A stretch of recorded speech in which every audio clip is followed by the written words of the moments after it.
This episode is on the fourth noble truth. The fourth noble truth is the path to the cessation of dukkha, the path to the cessation of unsatisfactoriness or suffering, also otherwise known as Noble Eightfold Path. So basically, it's the method for us to solve our problem in life, which is the suffering or the unsatisfactoriness. And what is the method? It starts off with samadhi, normally translated as right view. I prefer proper understanding. So this is very important. If you don't have the proper understanding of how life works, if you don't have the correct aim of the direction, you will not be able to solve your problem. Similarly, if you are in Kuala Lumpur, you want to go to Singapore, you must aim south. If you aim north, no matter how hardworking you are, you will not reach Singapore. So the proper understanding, proper view, or sometimes translated as proper perspective is important so that you head towards the correct direction. So what is the proper understanding or proper view or proper perspective in this aspect? Buddha defined it as the understanding of the Four Noble Truths, which we have been discussing. So it's basically, if you can understand all your experience in life is personalized through your thinking, that means you interpret whatever you experience. You never experience the reality of the world. You experience your interpretation or your personalization of what you experience. Basically, you add salt and pepper to whatever you experience. That is the problem, because you are not experiencing the reality. So this is the view. Of course, this proper understanding or proper view also includes understanding of karma, understanding of dependent origination. Dependent origination, we won't talk here, but actually it's a formula where we change our normal everyday experience into a personal experience. So personal existence. Okay. So now the second part of the Noble Eightfold Path is Sama Sankappo, normally translated as right thought. Okay, I prefer to translate as proper orientation. Okay, so when we have the proper understanding or proper perspective, then we will orientate ourselves towards the proper direction. So Buddha did define this Sama Sankappo, proper orientation, into three parts. Number one is renunciation.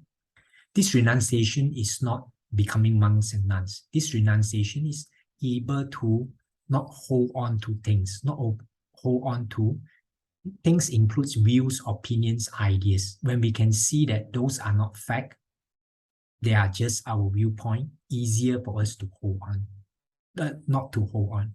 So it's not to hold on to our opinions, views, things, and so on. So that's the first thing, renunciation. Second is harmlessness.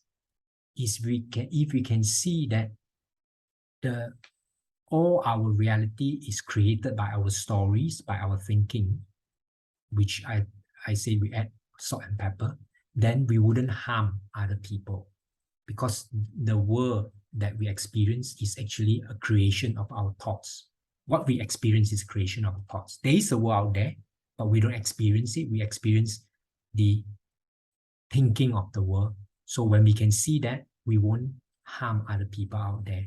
And also, we will have non-ill will also. We won't have this hatred or ill will intention towards other people. So three parts: renunciation, harmlessness, and non-ill will.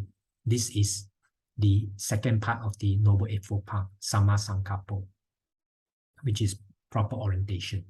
The first part and the second part, proper understanding and proper orientation, forms the wisdom part.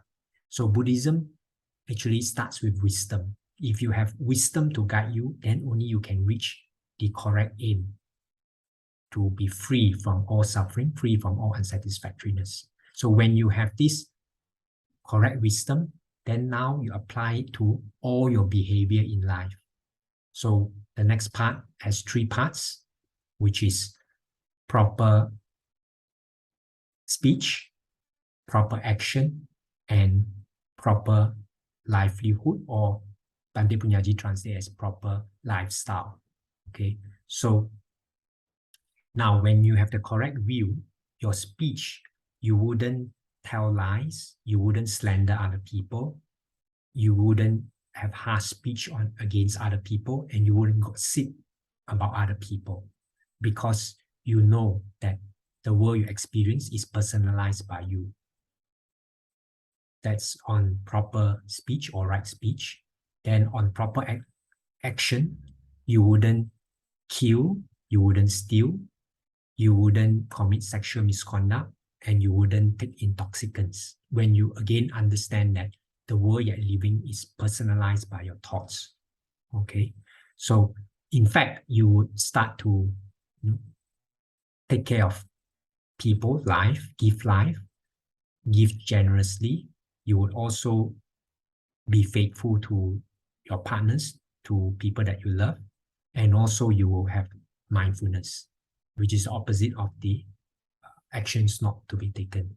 And of course, the third part of this behavior is you would have right livelihood or proper lifestyle, which is you wouldn't deal in arms, lethal weapons, intoxicating drinks, you wouldn't deal in poisons, you wouldn't deal in trade in human beings, trade in killing of animals and cheating.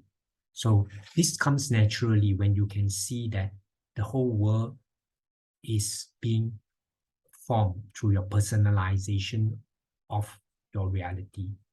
Okay, then it will reach the last part. Just now, those 3 forms the behavior parts or sila, and the last part is the samadhi part. Samadhi, I would prefer to translate as composure. Traditionally translated as concentration. I prefer composure, equilibrium. When you have achieved the 2 above, when you have the wisdom and the wisdom applied in your behavior, you will have the flow in life. So you have the composure. And this one has 3 parts. First one is translated, Sama Vayamo, translated as right effort, or I prefer the translation of proper practice, where there's 4 parts here. If you have any wholesome thoughts, you would continue with these wholesome thoughts. If you don't have any wholesome thoughts, you will cultivate these wholesome thoughts. If you have any unwholesome thoughts, you would not continue with these unwholesome thoughts. If you have no unwholesome thoughts, you will not allow unwholesome thoughts to arise. Here, wholesome means that will lead you towards liberation, lead you towards freedom from unsatisfactoriness and suffering. Unwholesome means it will lead you towards suffering, towards the unsatisfactoriness. So right effort or proper practice have 4 parts, which I've just mentioned. Now move to the next one is right mindfulness or proper awareness, where also it has 4 parts. The awareness of or mindfulness of the body, feeling, mind, and the mind object, whatever you experience. Okay, which means that you are always here in the presence. When you have the right wisdom, you wouldn't live in your memory of the past. You wouldn't live in the projection of your future, because again, all those are stories created by you. So you will live in the presence by being mindful, aware of your body, by being mindful, aware of your feeling, mind, and your world that you live in, mental object. And the last part is the Sama Samadhi, normally translated as right concentration, but I prefer proper composure or proper equilibrium, where you are in the flow of the truth, where you are in the flow of the truth of the world. After applying the right wisdom in your behavior, then now you are flowing with the truth instead of against the truth. Normally, the Samma Samadhi, Buddha described it as the 4 jhanas, which is the 4 meditation, where you become deeper and deeper in the flow of the truth. So this is the Noble Eightfold Path, which is 3 parts. First, the wisdom. You have to get the wisdom correct. Then apply in your behavior.